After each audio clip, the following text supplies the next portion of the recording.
Jean Messia, bonjour. Bonjour. Bienvenue sur Livre Noir. Alors, on est très heureux de retrouver tous ceux qui nous écoutent pour cette rentrée.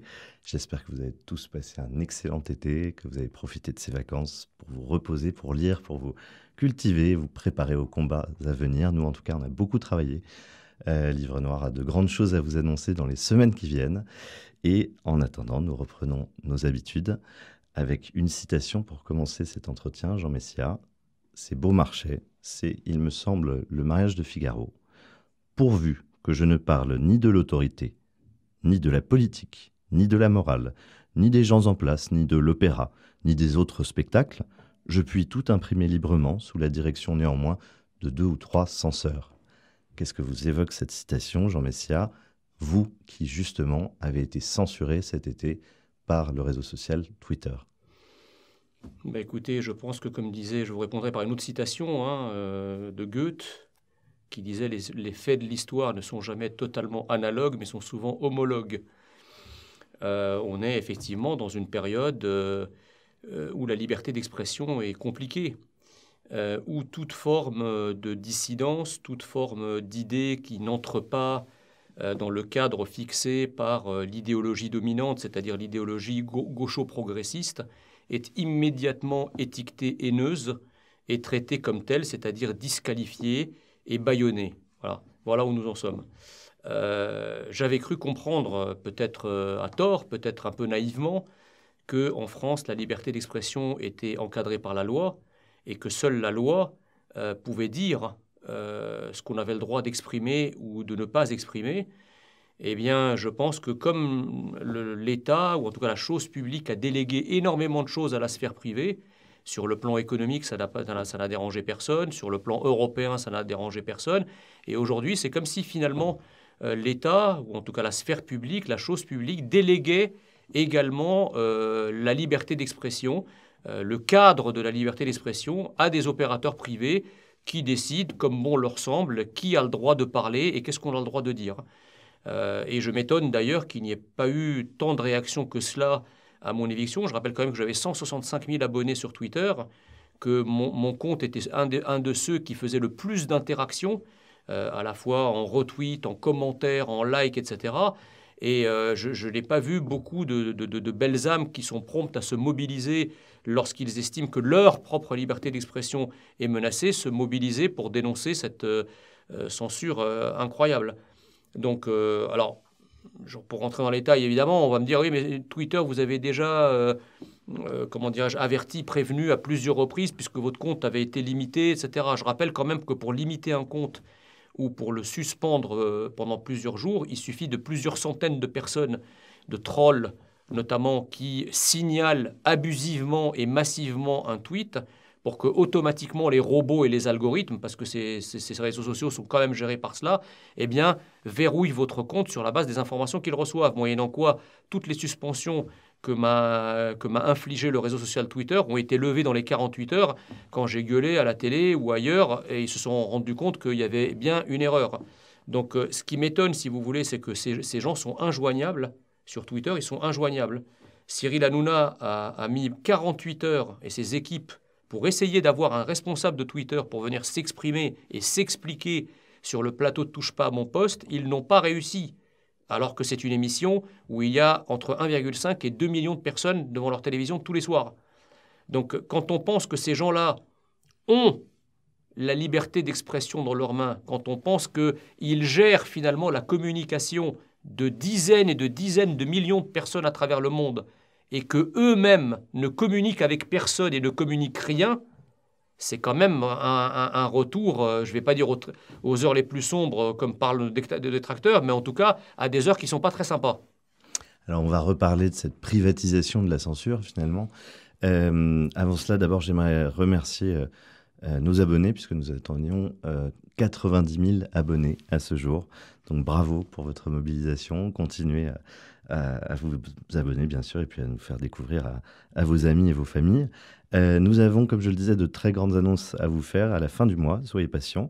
Et d'ici là, justement, si vous avez des idées de nouveaux formats, des idées d'invités, des suggestions, eh bien, n'hésitez pas à continuer à nous écrire, à nous envoyer des mails, surtout sur contact@livrenoir.fr. Nous vous lisons. Alors, Jean Messia, vous êtes né en 1970 au Caire et je crois que vous avez passé vos premières années en Colombie. Je voulais d'abord essayer de comprendre votre ressenti quand vous êtes arrivé, enfant de 8 ans, à Mulhouse. Qu'est-ce qui vous a frappé dans ce pays que vous découvriez, la France? Bah, écoutez, en fait, je venais du Caire à ce moment-là, puisque après la Colombie, en fait, nous étions en Colombie parce que mon père avait eu un poste à l'ambassade d'Égypte à Bogota à l'époque, un poste qui avait duré 4 années, et donc nous sommes repartis au Caire en 77, et c'est en 78, en octobre 78, que nous arrivons en France depuis le Caire. Donc on n'arrive pas n'importe où en France, on arrive à Mulhouse, en Alsace.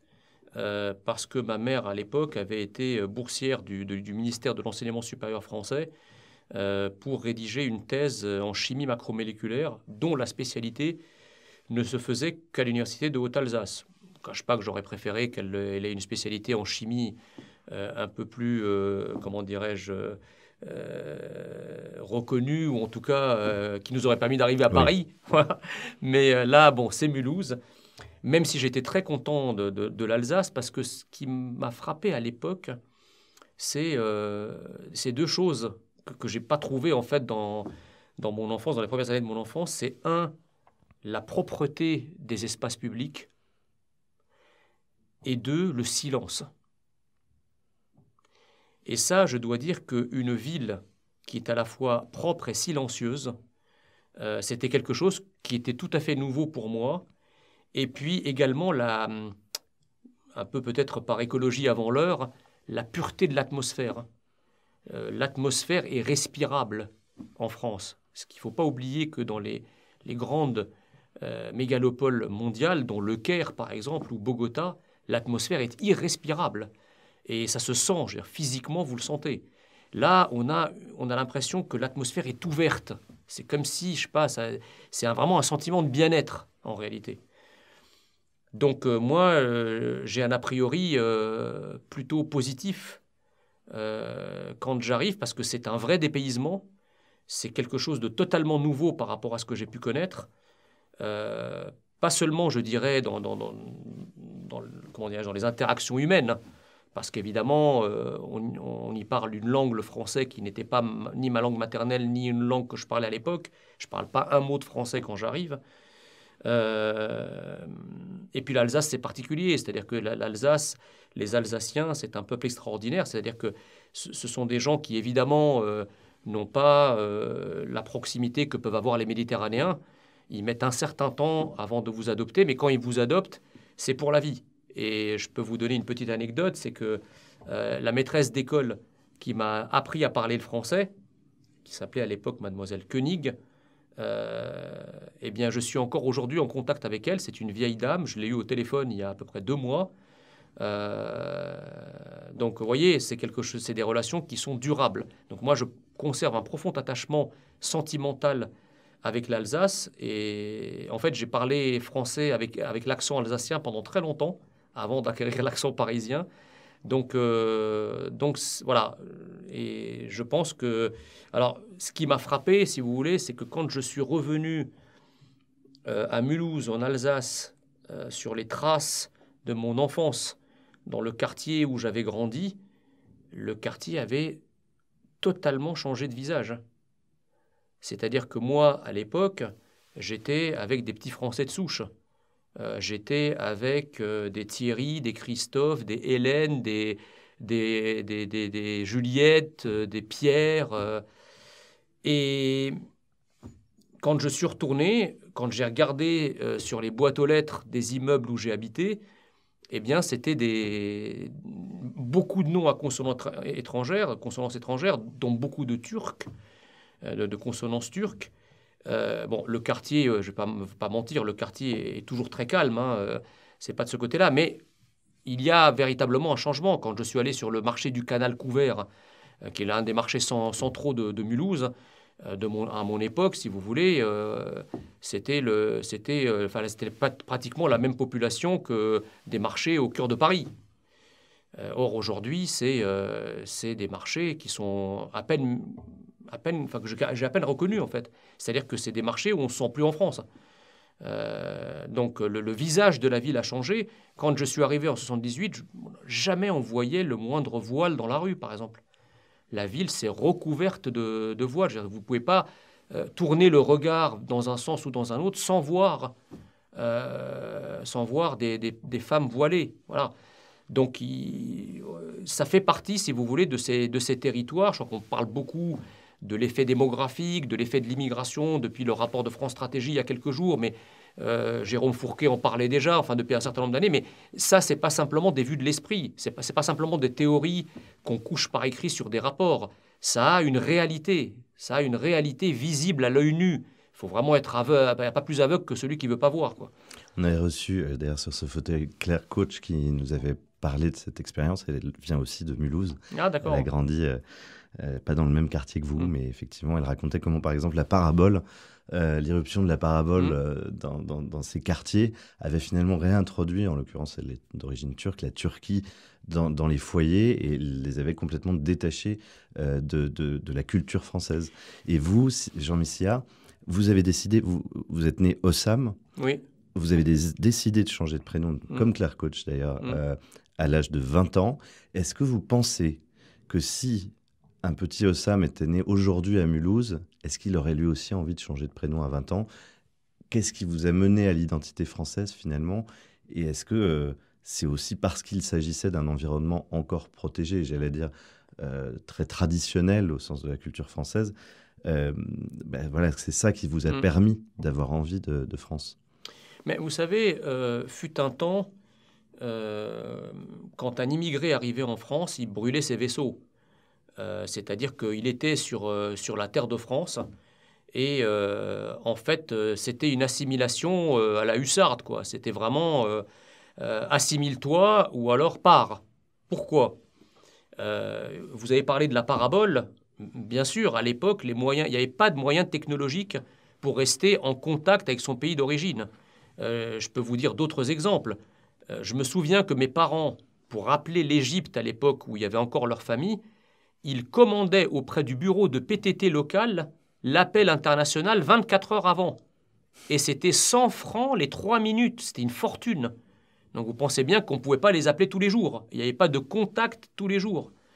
Il n'y avait évidemment pas d'Internet, il n'y avait pas tous les réseaux de chat, WhatsApp, Telegram, je ne sais quoi, qui permettent finalement de rester connecté au monde. Et un prêtre copte orthodoxe, dans une de ses homélies, disait quelque chose de très juste. Il disait la technologie, donc il parlait de la technologie des paraboles, des réseaux sociaux, etc., des messageries. La technologie permet de rapprocher celui qui est éloigné et d'éloigner celui qui est proche. Et donc, je pense que c'est une phrase qu'il faudrait méditer parce que je pense qu'effectivement, la technologie a participé à son corps défendant, parce que ce n'était pas exactement pour ça qu'elle avait été imaginée, mais bien d'une dilution des identités nationales dans une espèce de magma culturel, un gloubi-boulga mondialiste. Voilà. Et c'était aussi l'époque avec que 3 chaînes de télévision. Et donc, pour pouvoir commencer à parler avec ses amis dans la cour de récréation, il était de bon ton d'avoir vu le film qui passait à 20h30 après le journal télé. Et donc, le lendemain, tu as regardé quelle chaîne? Ah, j'ai regardé tel western, j'ai regardé tel film policier. Et donc, ça permettait de créer du lien. Aujourd'hui, plus personne regarde la même chose. D'abord, il y a le nombre de chaînes extraordinairement élevé, sans parler des chaînes étrangères. Ça fait plus partie des conversations, en fait. Vous ne parlez pas de votre soirée devant la télé. C'était l'époque où le journal télé, c'était une des rares manières de s'informer, autre bien sûr que la presse écrite, c'était le JT de 20 heures. On ne s'informait pas sur des réseaux sociaux qui n'existaient pas ou sur d'autres canaux. Et donc tout ça, si vous voulez, participait d'un espèce de tunnel ou de corridor dans lequel vous étiez obligé d'aller vers l'assimilation en acquérant les codes, comment dirais-je, toutes ces pierres angulaires culturelles, éducatives, etc., technologiques qui faisaient la France à cette époque-là. Donc, si vous voulez, aujourd'hui, et donc c'est pour ça qu'en fait, je ne dis pas que l'assimilation a été facile, hein. Ça n'est facile pour personne. Tous les immigrés des années 50, 60, 70, les Arméniens, les Pieds Noirs d'Afrique du Nord, les premières générations de Maghrébins, même les Asiatiques, les Indo-Chinois, etc., avec les boat people, les chrétiens d'Orient, tous vous diront les expériences malheureuses qu'ils ont pu avoir dans le processus d'assimilation. L'assimilation, il ne faut pas non plus rêver, ce n'est pas un long fleuve tranquille.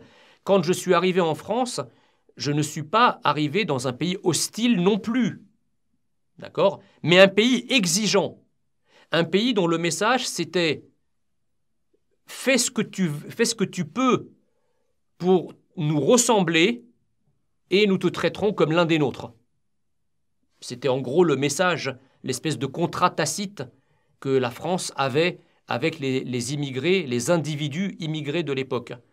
Évidemment, le bouchon saute avec le regroupement familial, parce que là, on passe d'une immigration individuelle à une immigration collective, enfin familiale du moins, et d'une immigration de travail à une immigration de peuplement qui va, au fil des années et de l'exacerbation d'un certain nombre de tensions alter-identitaires, qui va presque virer à la colonisation de territoires. Ce que nous vivons, là, je parle de l'actualité, le président de la République est depuis hier à Marseille. Ce que nous vivons dans les quartiers nord de Marseille et dans certaines médinas françaises qui se sont constituées dans les faubourgs de certaines grandes villes, ce n'est rien d'autre qu'une sorte de guerre d'Algérie contre les Français, contre les forces de l'ordre françaises, mais en France. Et donc, en fait, non seulement il n'y a plus de raison, plus de motivation de s'assimiler aujourd'hui, pour la raison que quand vous venez avec votre famille, que vous pouvez rester en contact avec votre famille à l'étranger parce que les moyens de communication vous facilitent cela, qu'en plus nous avons une élite qui a complètement failli et défailli dans la perpétuation de ce contrat séculier qu'il y a entre la France et ses immigrations à qui on exigeait l'assimilation. Ce verrou a sauté avec le système gaucho-progressiste qui arrive avec Mitterrand en 81, où on n'exige plus cela. Bien au contraire, on proclame qu'il y a un droit à la différence et on proclame votre droit à rester ce que vous êtes tout en restant en France et même tout en ayant la nationalité française. Donc évidemment que ça ne crée pas des conditions, sauf des aventures particulières et individuelles de personnes qui effectivement décident d'avoir des trajectoires d'assimilation parce que dans leur famille, il y a l'amour de la France, parce qu'à l'école, parce que, etc., parce qu'ils sont lucides sur ce qu'est leur pays d'origine et donc ils prennent conscience individuellement de la chance qu'ils ont de vivre en France, d'avoir la santé gratuite, l'éducation gratuite, le logement parfois, très souvent aidé, sans parler de toutes les diverses allocations, etc., eh bien, il y a aussi effectivement certains immigrés qui continuent à aimer la France parce qu'ils en font une découverte individuelle. Mais c'est vrai que la politique d'assimilation, au sens de grande politique publique, qui devrait être aujourd'hui une cause nationale, c'est-à-dire qu'on se précipite pour faire des causes nationales pour tout, sauf pour ce qui nous fait, c'est-à-dire notre être national, ce que nous sommes. Si ce que nous sommes, alors même que c'est menacé, ne devient pas une cause nationale, alors toutes les autres causes nationales qu'on décrète n'ont aucun sens. Alors, il y avait eu le précédent du fameux débat sur l'identité sous Nicolas Sarkozy, mais bon, ça avait été très mal mené. L'ennui, c'est comment encadrer ce type de cause, comment définir l'identité nationale finalement. Vous savez, l'identité nationale, elle se vit, elle se définit pas vraiment. D'ailleurs, j'ai déjà eu l'occasion de le dire dans une interview que j'avais accordée à Valeurs Actuelles il y a plusieurs mois. C'est curieux parce que pendant des siècles, personne ne s'est jamais posé la question de savoir qu'est-ce qu'être français. Mais du jour où vous commencez à vous poser cette question, c'est que déjà on ne l'est plus. C'est-à-dire que c'est l'identité nationale et cette notion extraordinaire qui, tant qu'elle existe, vous ne l'interrogez pas. Vous ne commencez à l'interroger que lorsqu'elle est véritablement menacée. Donc, en fait, le problème n'est pas d'y apporter une réponse. Le problème se situe en amont. C'est le problème d'avoir à se poser la question. Vous croyez qu'aujourd'hui, un Algérien ou un Marocain ou un Sénégalais ou un Ivoirien, il se pose la question, c'est quoi être Algérien? C'est quoi être Tunisien? C'est quoi être Marocain ou Ivoirien ou Sénégalais? Aucun pays ne se pose la question de ce qu'il est, parce qu'il est. Nous ne sommes plus ce que nous sommes. Donc, nous nous interrogeons sur ce que nous sommes. Et donc, ça veut dire que l'heure est grave. Mais la solution, elle est très simple. Enfin, elle est très simple. Elle est à la fois simple et compliquée. Vous savez, quand le général de Gaulle avait cette formule extraordinaire, il disait « Quand la France va mal, parlez-lui de la France ». Je pense que du jour où nous aurons à la tête de notre pays une élite qui est fière de ce qu'il est, ce pays, notre pays, les choses en France se passent par le sommet. Pour prendre l'inverse du proverbe chinois, le poisson pourrit par la tête, mais il ressuscite également par la tête. D'accord? Donc tant que nous avons au sommet de l'État et au sommet de la France, que ce soit le sommet médiatique, le sommet politique, le sommet économique, nous avons des élites qui n'ont plus conscience qu'elles sont françaises et qui encore moins ont la fierté d'être françaises. Il ne faut pas s'attendre. Si les gens d'hier, les Français d'avant-hier et d'avant-avant-hier ne sont plus fiers d'être français, comment attendre que des Français d'aujourd'hui ou d'hier, qui le sont devenus, le soient? C'est l'exemple entraîne. Quand je suis arrivé, moi, il y avait une élite au pouvoir qui, pour ne pas être exemplaire, était fière d'être française, affirmait le rôle de la France. On était dans la France gaulo-giscardienne à l'époque. Il y avait une fierté d'être français. Et elle était affirmée. Poussé justement à entamer des études très élitistes. Vous êtes diplômé de Sciences Po, vous avez passé l'ENA, vous êtes ancien élève de l'ENA. Vous êtes également titulaire d'un DEA d'économie et ensuite que vous avez continué à travailler une thèse. Est-ce que c'est cette conscience-là que c'était par l'élite, par le sommet qu'on réussirait à revitaliser l'identité française que vous avez entamé ces études, ou c'est plutôt au cours de cette ascension que vous vous êtes rendu compte que l'élite actuelle était défaillante? Non, en fait, moi, initialement, si vous voulez, j'avais, une fois que j'ai eu le premier parcours d'assimilation, donc déjà par la langue, par l'acquisition de la langue française, par les lectures aussi. Juste une chose, vos parents parlaient très bien français? Ma mère est francophone était francophone et francophile. Mon père était anglophone, donc il ne parlait pas français. Mais ma mère avait été élevée chez les Bonnes Sœurs du Caire, qui étaient à son époque qui étaient encore françaises. Et donc elle avait effectivement des images d'Épinal de la France. Et ma mère était très, très volontaire et était très heureuse de venir en France pour poursuivre ses études. C'était un de ses grands rêves qui a été réalisé. Et donc, effectivement, par ma mère, ma mère nous a appris à parler français, enfin, a contribué à nous apprendre à parler français. Et au quotidien, vous parliez français ou arabe ou avec vos parents? Au début, on parlait arabe. Après, je parlais arabe avec mes parents, mais je parlais français avec mon frère, parce que j'ai un frère cadet. Donc, ça m'a permis aussi, l'avantage, c'est que ça m'a permis de rester arabisant, de garder l'arabe comme langue parlée, lue et écrite. Ce qui n'est jamais mal, d'avoir une langue étrangère, surtout de cette difficulté. Mais oui, il est évident que la France, moi je ne fais pas partie des gens, si vous voulez, qui ont eu une transmission de la France par un héritage familial. C'est-à-dire que ce que m'a communiqué ma mère n'était pas ce qu'elle avait récupéré de ses parents, mais c'est ce qu'elle avait construit par elle-même. C'est-à-dire cette image de la France, cette connaissance de la France, cette langue française, et donc l'amour de la France qu'elle avait, elle nous l'a transmis. Ça, c'est vrai. Et très rapidement, si vous voulez, quand j'ai commencé à avoir accès à des trésors quand même assez singuliers, enfin, je veux dire, la poésie française, la littérature française, les romans, le théâtre, c'était quelque chose, moi, qui m'a... Je me suis toujours demandé, mais comment est-ce que cette France, qui a été dépeinte, décrite de façon extraordinaire par des générations d'écrivains talentueux, d'hommes de théâtre, comme Molière, Corneille, père et fils, enfin, comment est-ce que cette France-là, finalement, peut être dépeinte dans ces années 80 où j'ai connu mon adolescence, comment cette France peut être dépeinte comme ce pays monstrueux, qui n'a rien fait d'autre que de réduire les gens en esclavage, de livrer des Juifs pendant la Seconde Guerre mondiale, d'être raciste vis-à-vis des minorités. Alors, il est évident qu'on ne peut pas taire qu'il y ait eu ce genre de choses, mais la question fondamentale et entêtante, c'est est-ce que la France se réduit à cela? D'aucuns affirment que oui. Moi, je dis non. Et j'ai découvert une autre France. Cette France dont on parle finalement de moins en moins, parce que si on en parlait, eh ben on ne peut pas ne pas en tomber amoureux. Et donc je me suis dit que ce pays qui m'avait accueilli, qui m'avait appris la langue française, qui m'avait permis de faire des études, qui m'avait permis d'avoir accès à tous ces trésors incroyables, fabuleux, extraordinaires, légués par des siècles de culture, etc., eh bien, la moindre des choses, c'est de le servir.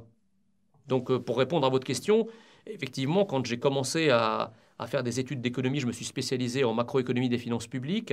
Quand j'ai fait Sciences Po, j'ai fait service public à l'époque, c'était la section, c'est devenu affaires publiques depuis. Et puis quand j'ai fait l'ENA, tout ça participait d'une volonté de rendre à la France une partie de la dette morale dont je m'estime redevable.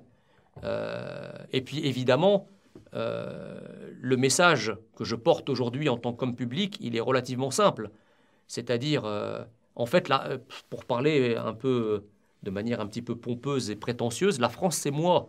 D'aucuns disaient la République, c'est moi. Je ne sais pas trop à quoi ils faisaient allusion, mais moi, quand je dis la France, c'est moi, c'est que moi, je n'étais pas français. Et la France a fait de moi ce que je suis devenu. Donc, si quelqu'un se demande qu'est-ce que la France, ben, il a mon exemple devant lui. Parce que moi, je ne suis pas né français. Je ne suis pas de parents français. Je ne suis pas d'ascendance française. Je n'avais rien à voir avec la France avant que j'y arrive. Et le français que vous avez devant vous aujourd'hui est le fruit de la France. Et donc, en fait, c'est très simple. Je n'étais pas français. La France a fait de moi ce que je suis devenu, c'est-à-dire français. Je me bats aujourd'hui pour que la France reste ce qu'elle est, c'est-à-dire française.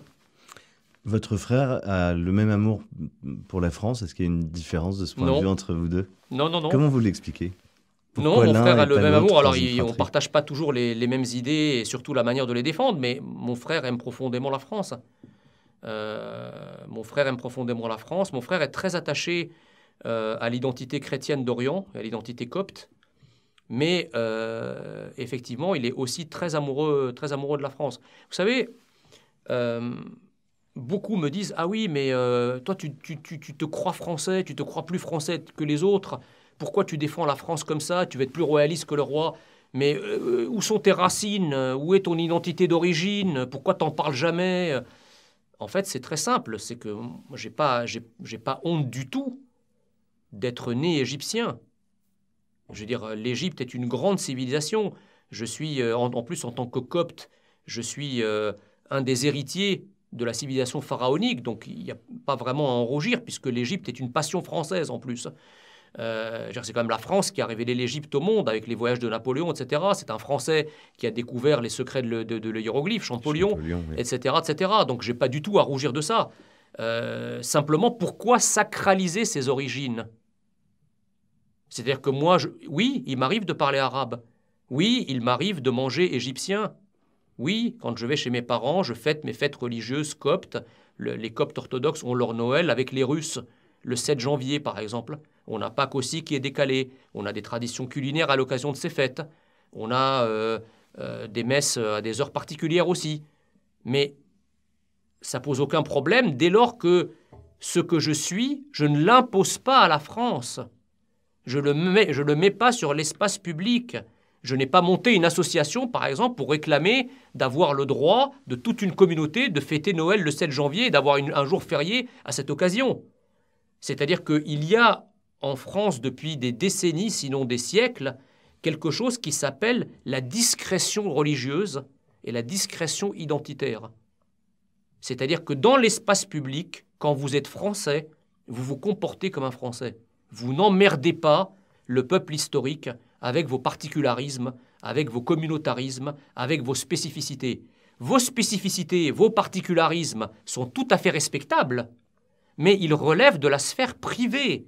parce que la France a une identité centrale. Elle a une identité nationale qui a été forgée par des siècles d'histoire et qui ne peut pas être balayée comme ça par des revendications de petites minorités qui vont bousculer le peuple historique et dont l'étendard serait « la France est raciste, donc pliez-vous ». C'est pas comme ça que ça se passe. C'est pas la France qui est raciste. Si la France était raciste, ces gens-là ne seraient pas chez nous déjà. D'accord ? S'ils sont là et qu'ils peuvent gueuler pour revendiquer, c'est déjà que la France n'est pas raciste. Donc déjà, on va se calmer. La deuxième chose, c'est que c'est plutôt eux, les racistes.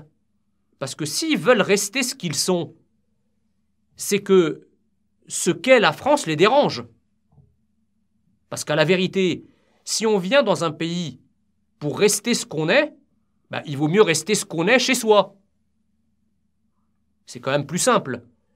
Si des gens estiment que vivre leur vue de la religion, leur vision de la religion ou leur vision de leur culture, s'ils estiment que c'est difficile de vivre cela en France, ils ont raison. Et ça le restera. Ça restera difficile de vivre pleinement une autre identité que l'identité française en France. Pourquoi ? Parce que la France n'est pas un désert identitaire dans lequel on vient comme on est, comme on dirait l'autre. La France a une identité. Si on veut vivre heureux et libre en France, ben, il faut embrasser l'identité française. Si on veut rester soi, on reste soi chez soi, c'est-à-dire dans son pays d'origine.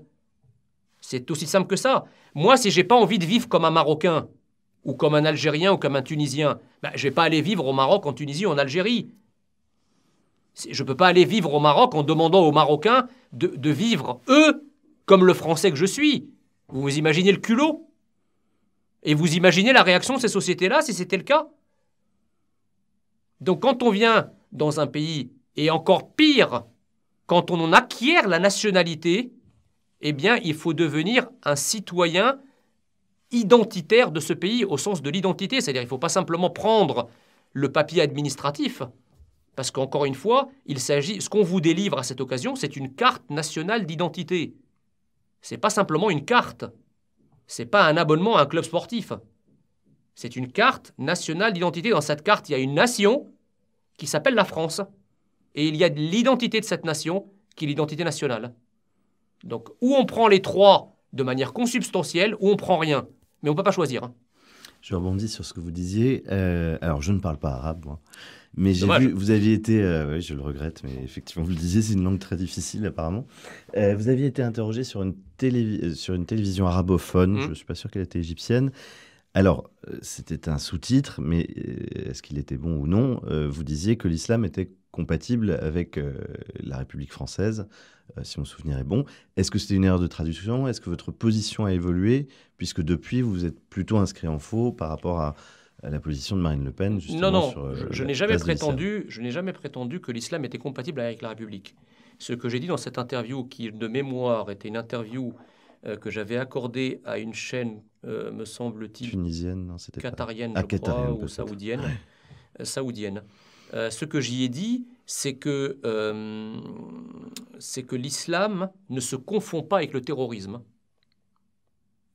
Donc c'était une... J'ai dit que l'islam, à partir du moment où effectivement les musulmans vivent leur islam en fonction de la définition des identités d'origine que j'ai précédemment décrites, c'est-à-dire les vivre discrètement dans sa sphère privée, etc., évidemment que certains musulmans qui décident de vivre leur identité dans la discrétion religieuse qui est un des éléments de l'identité nationale française, il n'y avait aucun problème à ce qu'il y ait une compatibilité entre certains musulmans et la France.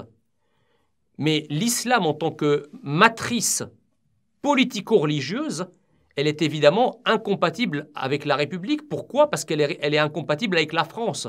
Parce que la République, si elle n'est pas qualifiée, elle n'est rien. Moi, j'en ai marre d'entendre les valeurs de la République, le respect de la République. Quelle République ?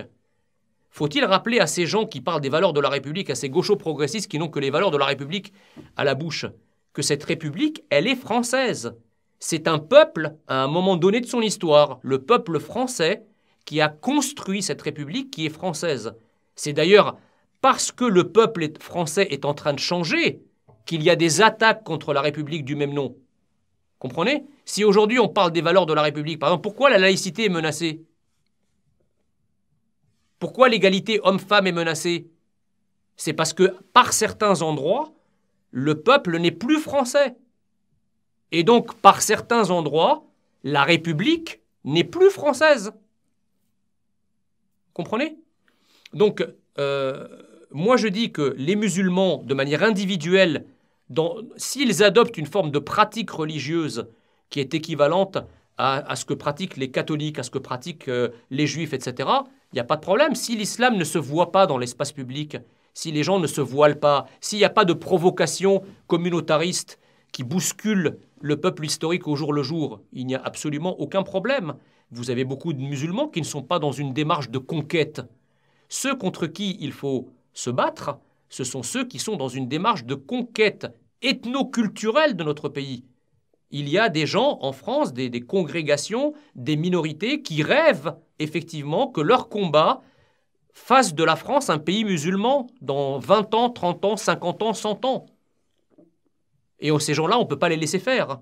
Parce que non seulement ils représentent une menace en tant que telle, mais ils représentent aussi une menace pour leur communauté.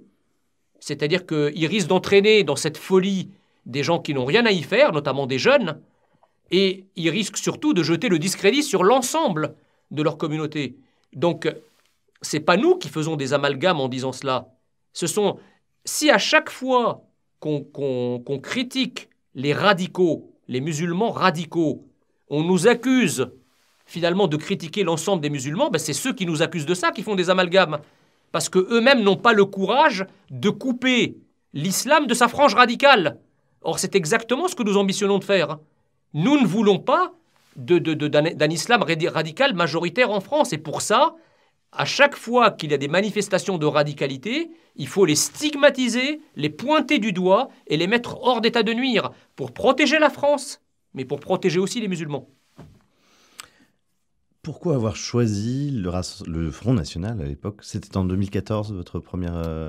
Oui, fin 2014, j'ai pris langue avec Marine Le Pen par écrit, mais je suis officiellement arrivé aux Horaces, donc le fameux groupe de hauts fonctionnaires et de cadres supérieurs du privé qui a commencé à travailler sur le programme de Marine Le Pen en juillet 2016. Et pourquoi avoir choisi ce parti à l'époque plutôt qu'un autre, qu'un parti souverainiste de gauche ou qu'un parti comme les Républicains? Qu'est-ce qui vous a poussé? C'était un choix plutôt courageux en tant qu'énarque, en tant que justement personne d'origine égyptienne. Qu'est-ce qui a fait que vous avez choisi ce parti? Écoutez, à l'époque, moi, je suis rentré de l'étranger après avoir servi la France pendant quelques années à l'étranger. Je suis rentré en France en 2011. C'était l'année au cours de laquelle Marine Le Pen a pris la présidence du Front National à l'époque. Et donc, j'ai commencé à écouter son discours et j'ai trouvé que voilà, elle dépoussiérait un peu le parti, que c'était une femme, qu'elle était jeune, qu'elle polissait un peu, je dirais, l'image, qu'elle en avait fini avec un certain nombre de saillies choquantes, notamment antisémites ou avec des relents d'antisémitisme, etc. Et je me suis dit, bon, je me suis pas converti tout de suite. J'ai quand même observé, écouté, lu. Ce n'est que 2-3 ans après son arrivée au Front National de l'époque que j'ai décidé de la contacter. Humainement, les choses se sont très très bien passées. Et en plus, il y avait quand même à l'époque une vraie dynamique. Je n'ai pas rejoint d'autres partis pour une raison très simple, c'est que les autres partis, moi je suis quelqu'un d'assez pragmatique et d'assez rationnel. Les autres partis ont eu leur chance. C'est-à-dire que depuis 40 ans, la France est gouvernée tantôt par la gauche, tantôt par la droite. Donc c'est pour ça que ces gens-là sont aujourd'hui définitivement décrédibilisés. Quand j'entends des Valérie Pécresse ou des Xavier Bertrand venir nous annoncer monts et merveilles, avoir des discours très volontaristes, faire des moulinets, etc., et qu'en plus ils sont écoutés par un certain nombre de personnes, je me dis, mais mince alors, c'est quand même des gens qui ont été au pouvoir. Je veux dire, c'est pas des gens qui veulent le pouvoir et dont on pourrait, comment dirais-je, les croire, ou en tout cas avoir une opinion, je dirais, favorable de ce qu'ils feraient s'ils étaient élus, puisqu'ils l'ont déjà été, et non seulement ils n'ont rien fait, mais ils ont laissé les choses se dégrader à la vitesse grand V.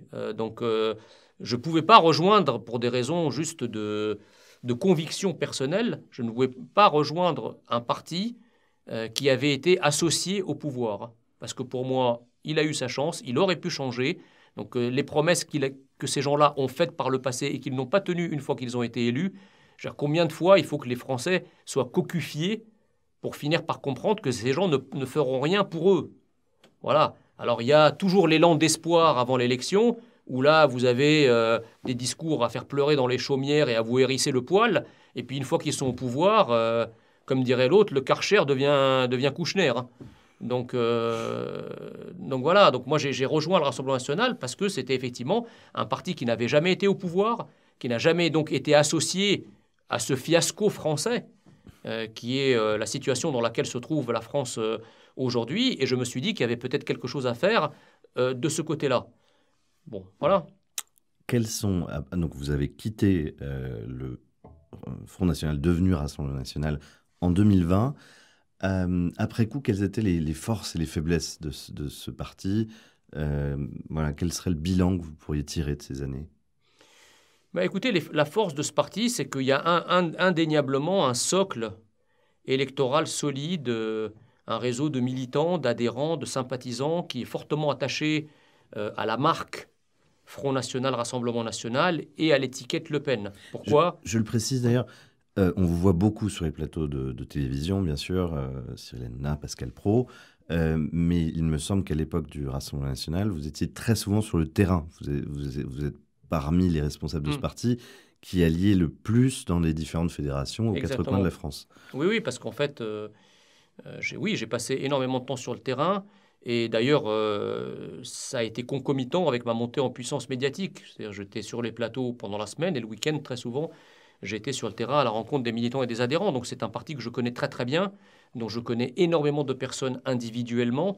Et je pense qu'effectivement, ce parti a été identifié depuis une quarantaine d'années comme une espèce de chaloupe ou de radeau de tous les grands brûlés de la mondialisation qui s'y raccrochent pour ne pas sombrer dans ces océans glaciaux que sont ceux de la mondialisation sauvage.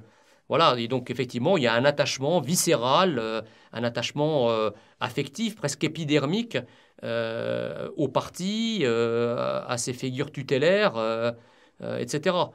Le problème de ce parti, si vous voulez, c'est que il y a un encadrement qui laisse quand même à désirer. Un temps, Marine Le Pen avait ambitionné d'attirer des cadres, des compétences, des expériences, ce que nous avions essayé de faire avec les auras, qui avait plutôt bien marché au début. Mais force est de constater que le parti ne sait pas fidéliser ces gens-là, ne sait rien leur offrir non plus. Aujourd'hui, il n'y a plus l'équivalent des auras au Rassemblement national. Je pense qu'il y en a encore, mais que l'hémorragie a été très importante. Et en fait, le problème, encore une fois, que les auras ont essayé de régler, c'est-à-dire le problème de crédibilité du parti et de sa candidate, n'est pas véritablement résolu aujourd'hui. Parce que, vous savez, une élection présidentielle, c'est une élection protéiforme. Il s'agit évidemment de faire élire un président ou une présidente de la République, mais il s'agit surtout que ce président ou cette présidente puisse gouverner. Or, on gouverne avec des cadres supérieurs, des très hauts cadres qui sont à nomination immédiate, quasiment dès le lendemain de l'élection présidentielle. Et pour les premiers mois du quinquennat, il faut identifier des personnes de confiance que vous allez nommer aux postes qui sont les postes clés, ces postes qui sont les rouages finalement administratifs d'exécution du projet présidentiel sur lequel le ou la présidente ont été élus. Et puis il faut aussi une majorité parlementaire. Donc il faut avoir 577 candidats, 577 suppléants, 577 mandataires financiers. Donc là, à la minute où on parle, il faut déjà identifier presque 1800 personnes comme ça.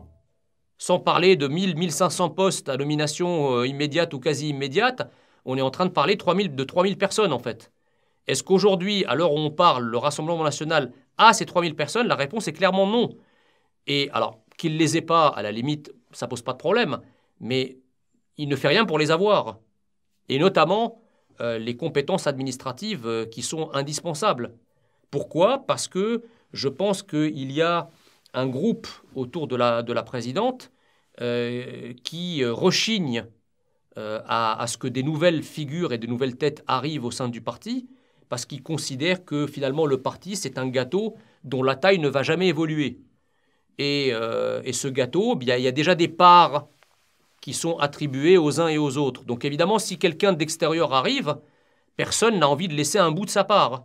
Et donc le gâteau restera fermé pour les gens de l'extérieur. Mais le problème, c'est qu'on n'attire pas les mouches avec du vinaigre.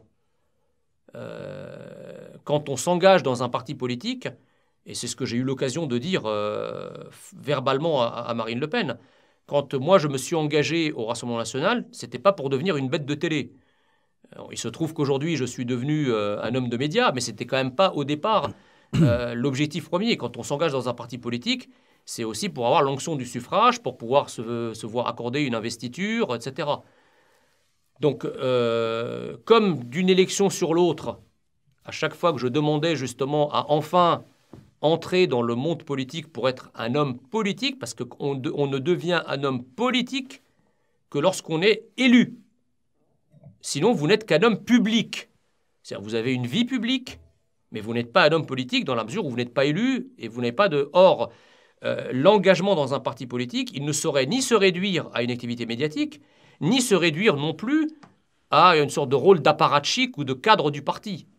Donc effectivement, quand on n'a rien à proposer, et on n'a pas de trajectoire politique à proposer, alors évidemment, vous allez me sortir l'exemple de Mariani, de Garot, etc. Alors ça, évidemment, on est dans un autre niveau, parce que là, il s'agit d'anciens ministres pour Mariani, de gens qui ont déjà une certaine notoriété, et que le parti veut afficher comme étant les exemples, finalement, de ce que le Rassemblement national peut réserver aux prises de guerre, entre guillemets.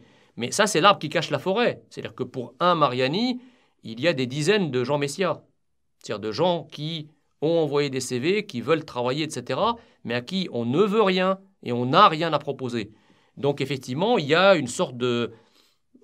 Je dirais... pendant longtemps, il y a eu une sorte de relation inversement proportionnelle entre la dynamique électorale du Rassemblement national et sa capacité à attirer des cadres, des élites, des compétences. Parce qu'il ne faut pas se tromper. Les Français détestent les élites. Mais le paradoxe français réside dans le fait qu'ils ne se voient pas confier leur pays à autre chose qu'à des élites, fût-ce pour les détester le lendemain. Mais comme dirait l'autre, les Français sont attachés à leur diplôme comme les Britanniques sont attachés à leur couronne. C'est très juste. Vous avez donc fait partie de ce Rassemblement national. Comment vous définiriez aujourd'hui un homme politique, justement un homme de médias qu'est-ce qui est le nerf de votre combat? Vous savez, au Rassemblement national, c'est pas moi qui dis ça, c'est un certain nombre de journalistes qui évidemment parlent avec tous les cadres du Rassemblement national et qui viennent me dire on dit ça de vous, etc. J'étais un peu considéré comme l'électron libre du Rassemblement national, c'est-à-dire celui qui avait une liberté de parole absolue. Moi, je ne faisais pas partie au Rassemblement national des gens qui se faisaient tirer des bretelles pour pas aller dans telle émission ou pour pas dire telle chose, etc. Ça, c'était quelque chose d'appréciable parce que c'est une confiance que j'ai appréciée. Mais d'autres personnes au Rassemblement national ne peuvent pas en dire autant parce que justement, ils étaient un peu, sinon muselés, du moins contrôlés dans leurs propos. Moi, j'ai toujours été un homme libre.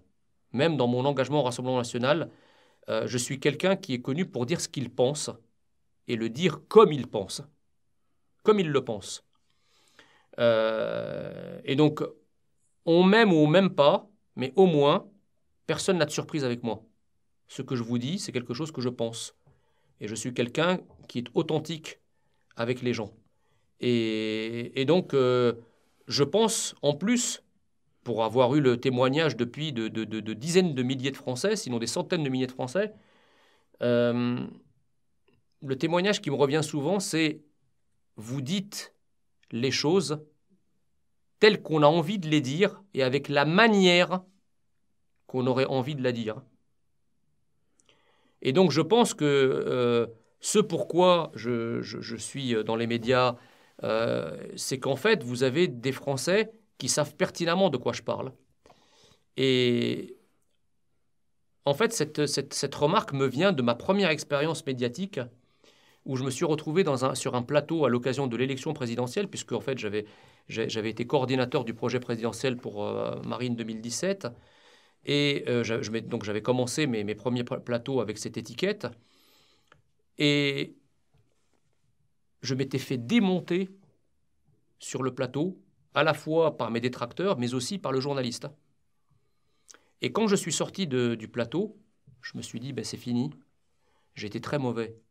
Ma carrière politique va s'arrêter, je ne vais plus jamais aller sur aucun plateau, parce qu'en fait, j'ai été mauvais, tout le monde était en désaccord avec moi. Je suis sorti de là-dedans, je suis allé sur les réseaux sociaux, mon téléphone a commencé à crépiter, les gens m'ont dit, mais t'étais excellent, quoi.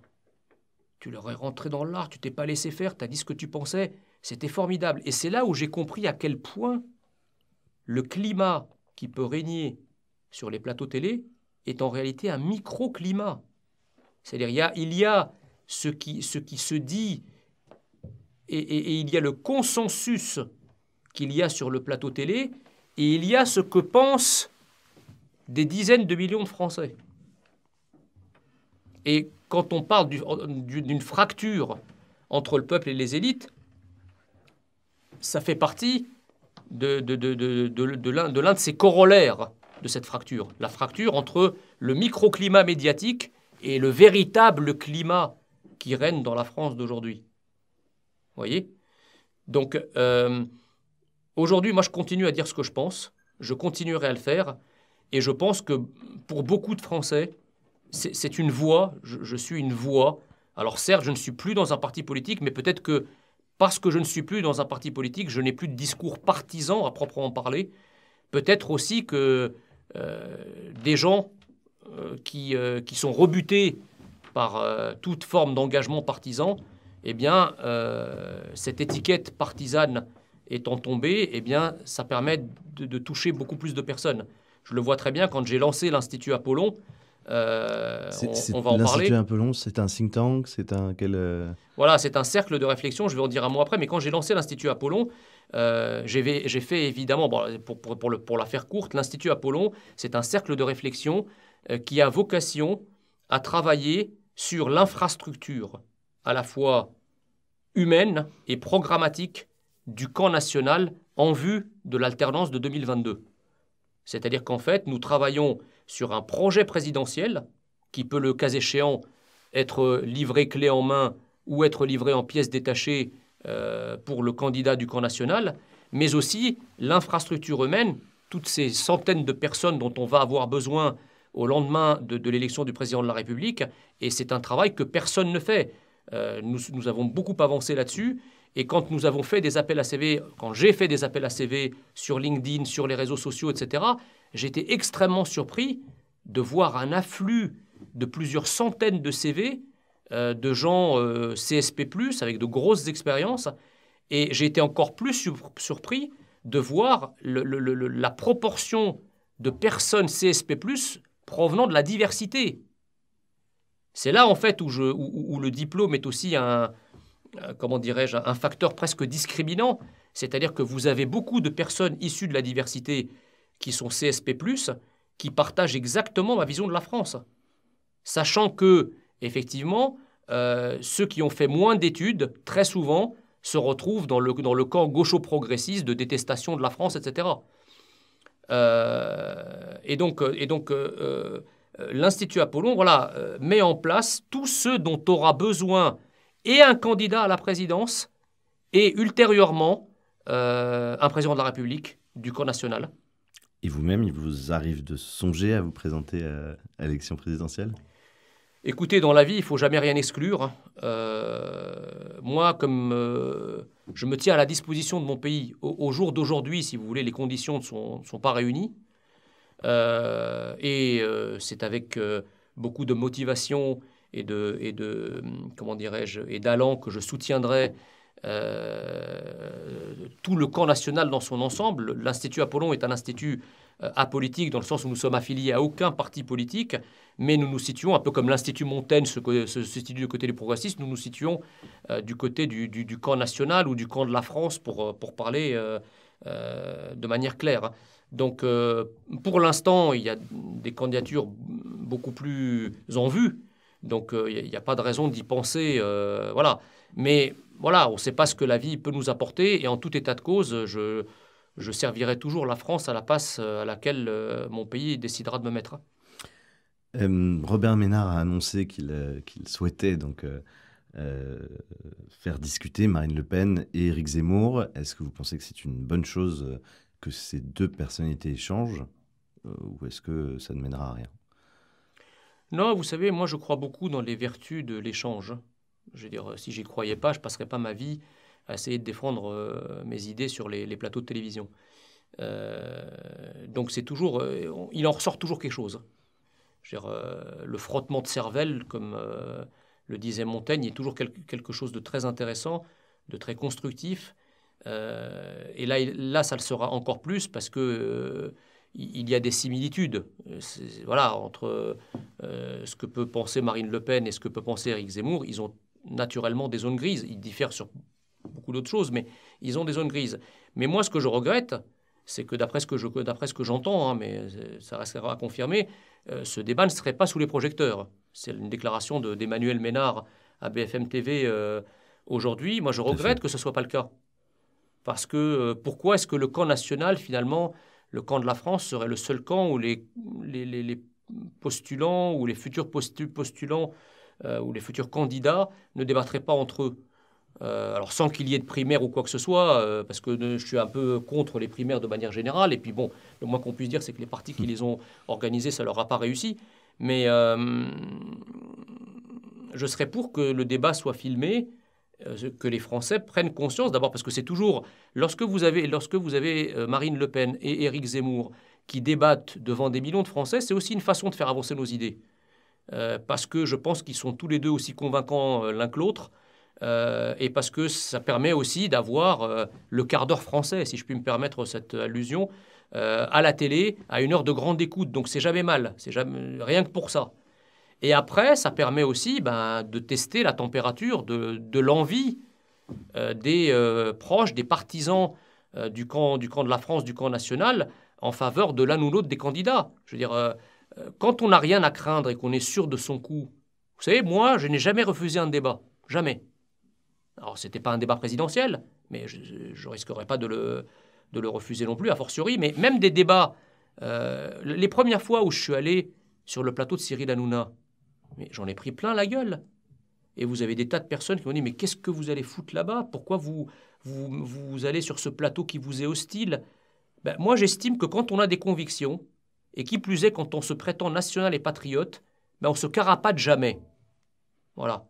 On va défendre ses idées partout, et surtout là où personne les défend.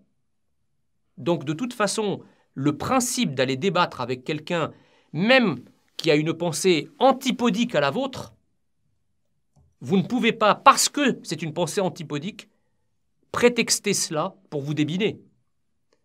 Donc, a fortiori, s'il s'agit de quelqu'un qui est plutôt proche, sans être identique, mais proche de vos idées, pourquoi le débat ne serait-il pas filmé et pourquoi ne pas avoir le courage de venir exposer qui on est, qu'est-ce qu'on défend, pourquoi on le défend, quelle est sa spécificité par rapport à d'autres candidats, que ce soit des candidats de son propre camp ou des candidats d'un autre camp. C'est ça la démocratie.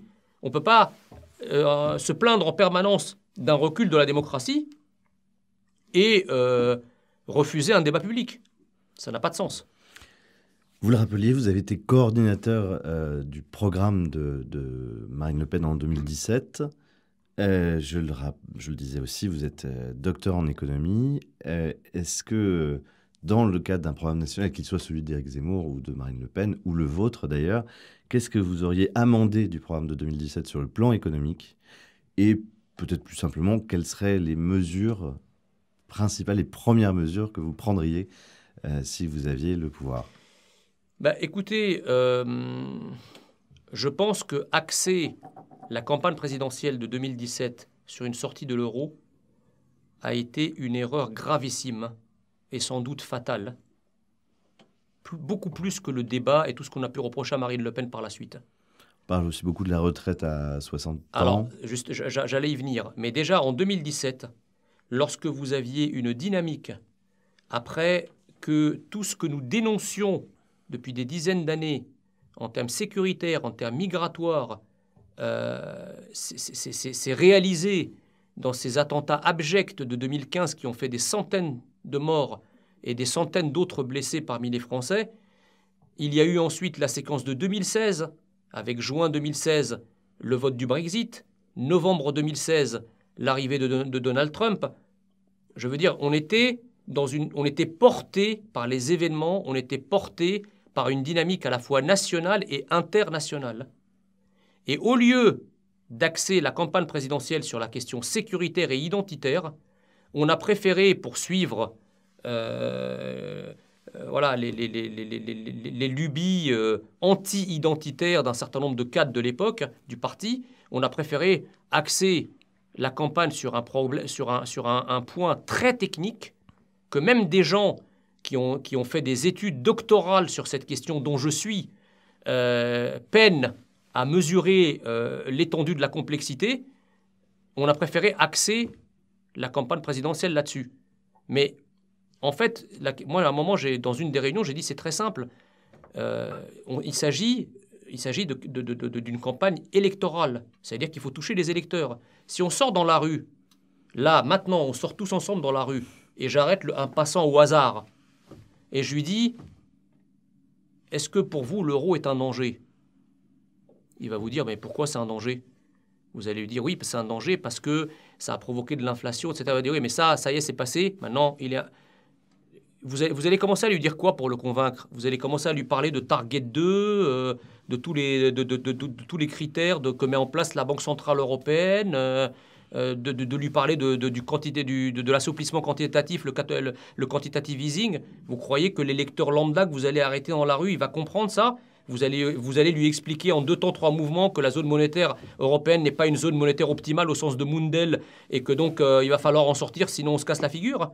Mais il va vous dire, attendez monsieur, c'est vous qui êtes un danger pour la France parce que vous voulez déconstruire mon épargne, vous voulez menacer mon épargne. Moi je ne suis pas pour, après avoir bavé de l'inflation, etc., je ne suis pas pour qu'on replonge là-dedans. Voilà ce qu'il va vous répondre. Maintenant, si vous faites le même exercice et vous sortez dans la rue, vous arrêtez un passant n'importe lequel et vous lui dites, l'immigration est un problème pour la France. Qu'il soit de droite, de gauche ou du centre, il va vous dire oui. Il ne sera pas d'accord sur les solutions que vous proposerez. Mais le constat de l'identification du problème est déjà une porte ouverte pour parler et pour essayer de le convaincre. Parce que c'est des choses que les gens ressentent autour d'eux. Donc c'est là-dessus qu'il fallait faire campagne. Donc aujourd'hui, si vous voulez, il n'est plus question de cela et c'est heureux. Mais du coup, plane une forme de scepticisme sur le programme économique qui est consubstantiel au programme européen, finalement. Parce qu'aujourd'hui, comme nous faisons partie de la zone euro, vous ne pouvez pas parler d'économie sans parler d'Europe. Les deux sont liés. Vous voulez, par exemple, faire du patriotisme économique, oui, mais vous êtes dans le marché commun. Vous faites quoi ? Donc les deux sont liés. Donc moi, là, c'est une mesure très simple. Aujourd'hui, nous avons un différentiel de compétitivité prix avec l'Allemagne d'à peu près 80 milliards. Et donc, nous sommes moins compétitifs que l'Allemagne. Et donc, pourquoi ? Parce que ce n'est pas que le coût du travail, au sens des salaires perçus par les gens, qui seraient plus élevés que les salaires perçus par les Allemands, c'est même parfois peut-être le contraire. Ce qui rentre en ligne de compte, c'est l'étage cotisation. Bien sûr, les charges patronales en particulier, qui sont nettement moins élevées. Et donc, la droite, autrefois, la droite jusqu'à Fillon, proposait de mettre en place une TVA sociale à la française. C'est-à-dire, on baisse les cotisations sociales et patronales et on les compense par une hausse de la TVA. C'est ce qu'avait fait au demeurant l'Allemagne avec les fameuses mesures Hartz-Schröder du début des années 2000. Qui ont permis à l'Allemagne d'ailleurs de retrouver une dynamique. Oui, mais le problème c'est que ça a été à l'époque, l'Allemagne a joué un jeu non coopératif. Ah oui. C'est-à-dire qu'en fait, elle a fait ça dans un coin. Toujours elle a pris tout le monde à contre-pied dans une espèce de compétition fiscale qui lui a permis finalement de siphonner toutes les industries européennes pour transformer les pays européens de la zone euro en clients de ses propres industries.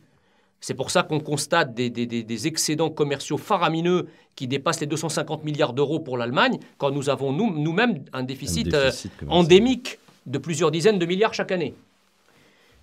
Et donc, il faut régler ça. Mais on ne peut pas le régler parce qu'on est dans l'euro. Autrefois, quand vous avez un différentiel de compétitivité, la chose se réglait par une dévaluation du franc vis-à-vis de l'Allemagne, ce qui permettait de rétablir la compétitivité de manière artificielle, mais quasi immédiate. Aujourd'hui, c'est plus possible de faire ça parce que nous avons une monnaie unique avec l'Allemagne qui s'appelle l'euro. Donc, il faut agir ailleurs. Donc, l'idée de baisser les charges sociales et patronales de manière significative est bonne, mais il ne faut pas compenser cette mesure par une hausse de la TVA. Parce que, in fine, vous faites toujours payer le mouvement comment dirais-je, les vases communicants par les Français. C'est toujours les Français qui payent. Que vous baissez les charges sociales ou que vous augmentez la TVA, c'est à un moment ou à un autre les mêmes Français qui se voient baisser A pour se faire augmenter B. Déshabiller Paul pour habiller Pierre. Bon. Donc il faut trouver d'autres sources, d'autres gisements fiscaux susceptibles de compenser la baisse significative de ces cotisations sociales et patronales. Eh bien moi je dis que la première mesure déjà, c'est de baisser drastiquement les charges sociales et patronales pour rétablir au moins la moitié du différentiel de compétitivité avec l'Allemagne, c'est-à-dire un gain de l'ordre de 35 à 40 milliards de charges sociales en moins, ce qui permettrait un choc de compétitivité, mais de le compenser par, deuxième mesure, une baisse immédiate de la contribution nette de la France à l'Union européenne. On est à peu près à 9 milliards, peut-être même 10 depuis le dernier budget européen. Eh bien, on économisera 5 dessus.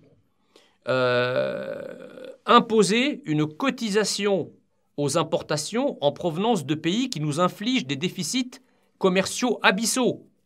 La Chine, le Vietnam, le Bangladesh, etc. etc. D'accord ? Évidemment, l'économie sur l'immigration, réserver les prestations non contributives uniquement aux immigrés légaux et garder le filet de solidarité nationale exclusivement pour les Français. D'accord ? Réduire l'immigration, travailler sur les niches fiscales. Nous avons en France 100 milliards de niches fiscales. On peut très bien imaginer que sur les 100 milliards, en supprimant des niches peu ou pas performantes à hauteur de 6-7 milliards, eh bien on peut récupérer aussi de l'argent de ce côté-là.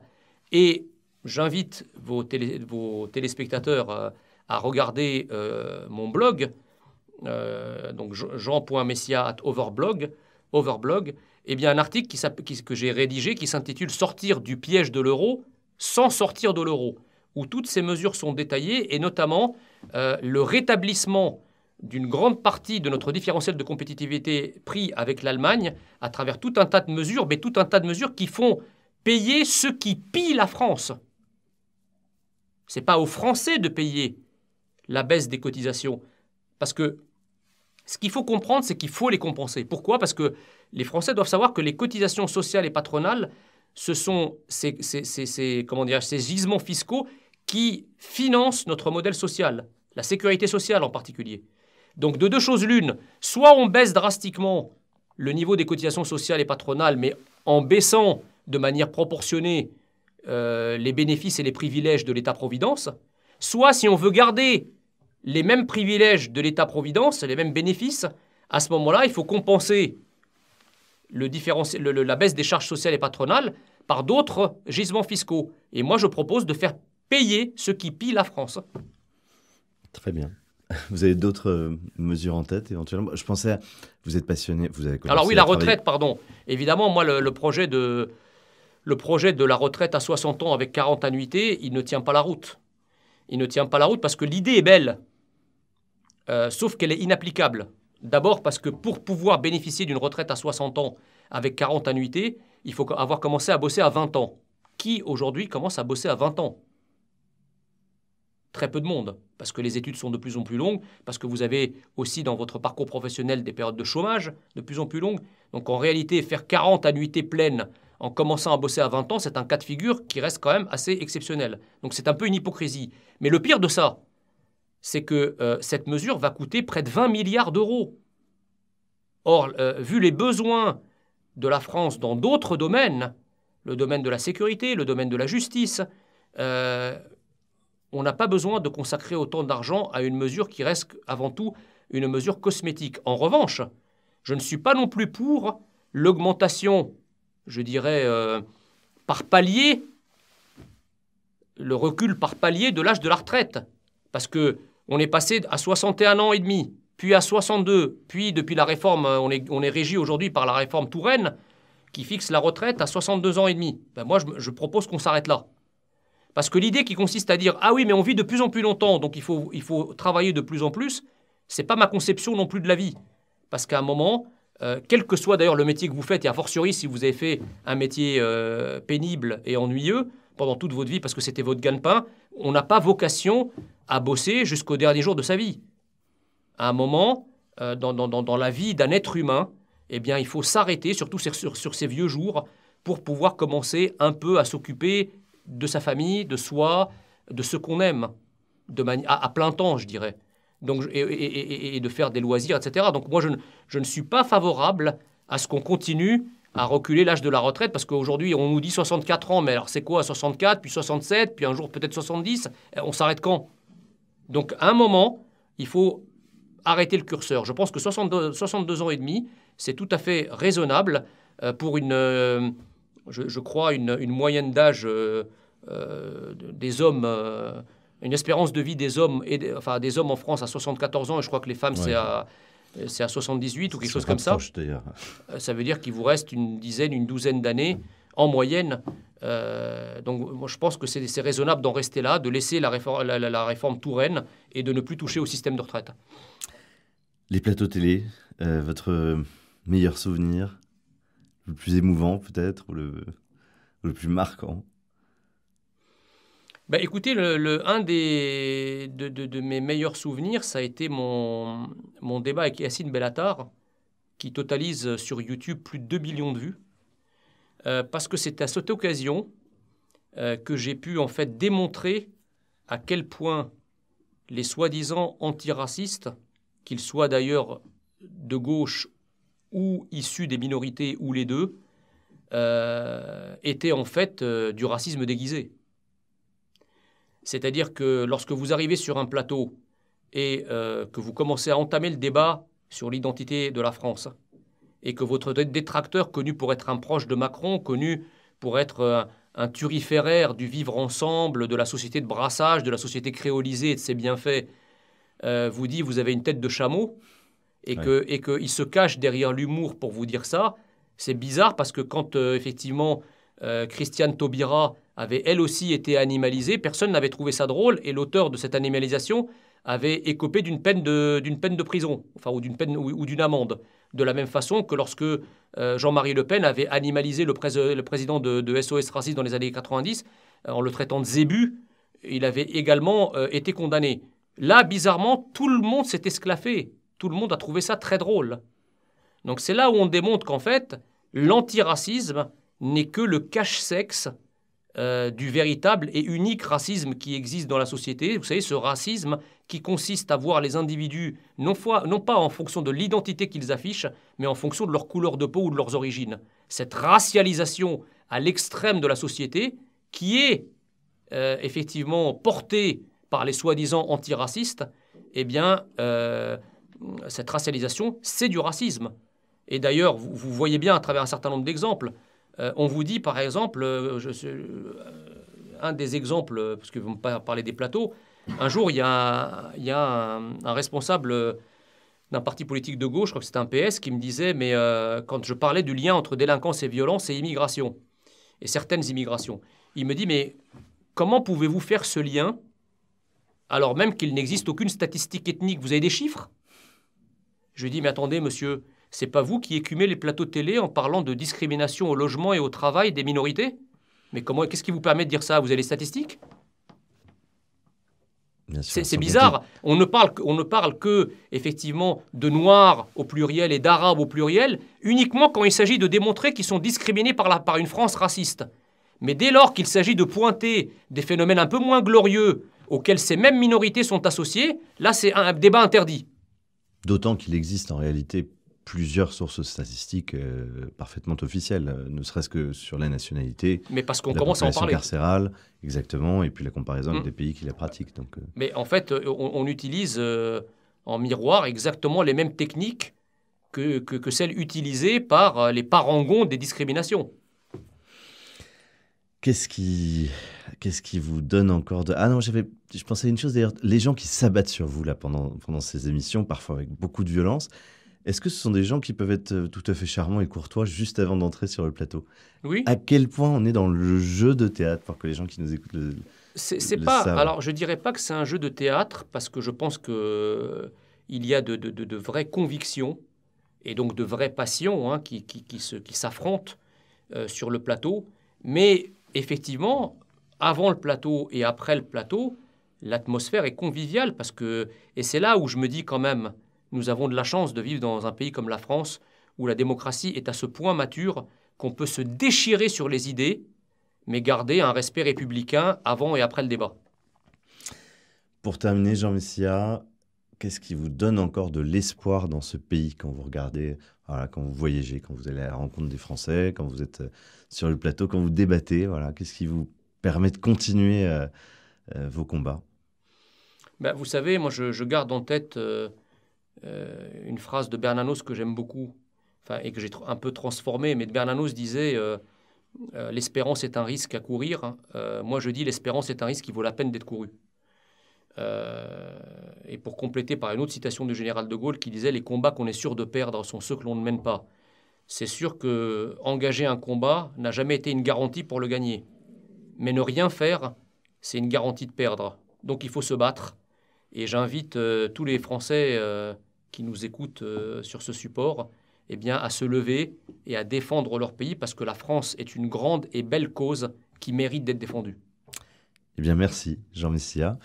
Merci pour cet entretien. On vous aura découvert Merci pour votre invitation. sous un autre jour. Et puis, je pense que vous avez eu l'occasion de développer votre pensée sans être interrompu ici. Tout à fait.